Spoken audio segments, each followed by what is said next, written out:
ហើយលើកទី3នេះខ្ញុំបានមកដល់ផ្ទះលោកយាយម្ដងទៀតបាទលោកយាយដែលមានប្រជជនជាង100ឆ្នាំហើយកំពុងសម្រាកសម្រាមនោះមកទៀតនេះមកលោកយាយសម្រាប់លក់ឲ្យអត់ហ៊ានដាស់ទេនៅទល់មុខផ្ទះហ្នឹងគេកំពុងតែធ្វើបន់ដាក់គេកំពុងទៅជិះទៅឃើញគេMày ơi, dương lên thì con trai ដល់ ơi ឆ្លាប់ហ្នឹង đây. แหละមកបើហៅគ្រូខំឃើញលោកយាយសម្រាប់ហ្នឹងឃើញហ៎លោកយាយសម្រាប់ណា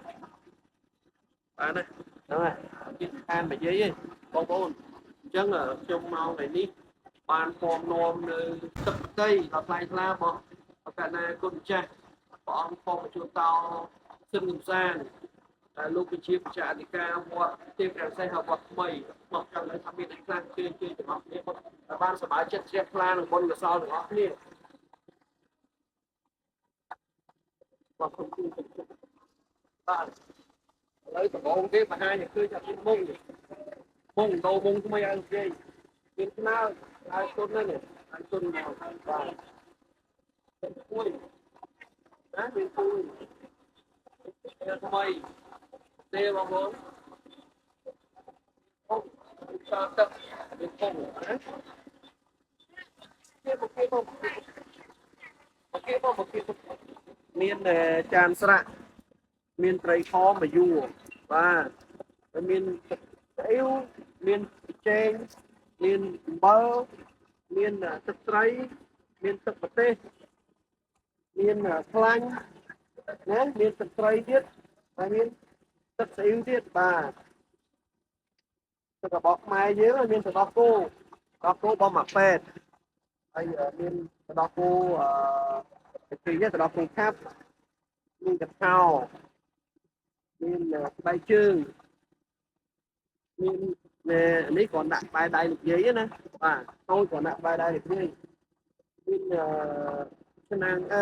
ចក្រានហ្គាសតូចបាទហើយគ្រឿងប្រើប្រាស់មកយាយមកគ្រប់ហើយមានទាំងចានចលមានទាំងចានបាយមានទាំងសភាមានទាំងសមមានទាំងវែកមានទាំងកបិតមានទាំងវែកឆាមានទាំងធុនតូចបាទ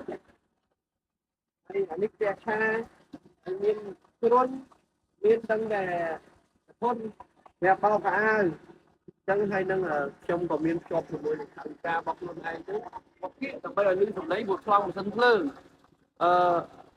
តែទួយផងដែរអញ្ចឹងកណ្ណាគុណចាស់ខ្ញុំចាស់សូមក្រាបថ្វាយបពរនៅទឹកបតីរបស់ព្រះគ្រូធម្មជូតោសិនកំសាន្តបច្ចាតិកាវត្តទេពរាំងសេះវត្តថ្មីនៅព្រៃតតែនព្រះអង្គចាស់គ្រូបានឲ្យខ្ញុំមកទាំងយប់ដើម្បីជួយដល់ទុកលំបាករបស់លោកយាយអញ្ចឹងខ្ញុំបានមកដល់ហើយព្រះអង្គចាស់ហើយក៏សូមប្រគេនពរដល់ព្រះអង្គសូមព្រះអង្គមានប្រជញ្ញយឺនយូរហើយនៅគង់ជាមលប់ជួយដល់ទុកលំបាកពីនេះនៅក្នុងតំបន់ជាពិសេសគឺបងប្អូនយើងណាមួយគុណព្រះអង្គចាស់គឺមានទឹកប្រតិល្អណាស់ហើយតែឃើញអ្នកស្រអ្នកសតអ្នកអត់គឺព្រះអង្គជួយហើយព្រះអង្គគ្រូសឹងកំសាន្តខ្ញុំកណ្ណានដាក់រូបឲ្យបងប្អូនបានឃើញវត្តទេពរាំងសីស្អាតណាស់បងប្អូនអើយបើមានឱកាសបានមកលេងបាទវត្តនៅព្រៃតាតែនយើងនេះទេអញ្ចឹងណាហើយអរគុណណាស់ក្នុងវីដេអូនេះសូមជូនបុណ្យកុសលដល់បងប្អូនយើងដែលបានមើលវីដេអូនេះបានបុណ្យស្មើគ្នាហើយជូនពរលោកយាយដែលកំពុងសម្រានលោកនោះសូមឲ្យបានអាយុវែងសុខភាពល្អលោកយាយឈ្មោះអីបងហើយយើងតោលោកយាយឈ្មោះអីលោកយាយឈ្មោះសុំណាតបច្ចុប្បន្នជាង100ហើយ100លឺហើយបាទអរគុណណាបងប្អូនអរគុណ